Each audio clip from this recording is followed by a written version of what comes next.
Bună ziua, Bună ziua! Buburuze! Ne bucurăm că ne vedem. Da, ideea este că ne-am hotărât să filmăm un joc de mișcare.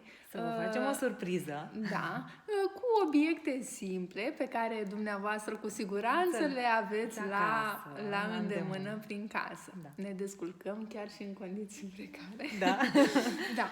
Ideea este că avem nevoie de, pentru a exista concurență, 2 suluri de hârtie igienică, iar în capăt, da, desfășurăm 2-3 metri de hârtie, apoi în capăt punem o greutate, un obiect cât de mic. Da. După care, noi trebuie, Fili, să ne luăm la întrecere și să demonstrăm jocul pe care voi, Buburuze, va trebui să îl desfășurați, bineînțeles, dacă vă place, da? Da. Începe muzica. 3, 2, 1 și...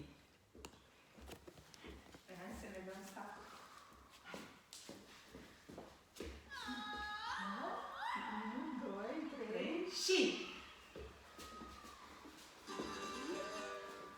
Eu prima.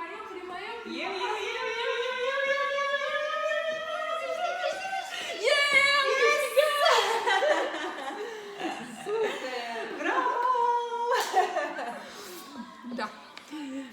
Cu siguranță vom reveni cu astfel de filmulețe și de surprize pentru voi. Ideea și propunerea noastră a fost încă mai de mult, dar totul are un început.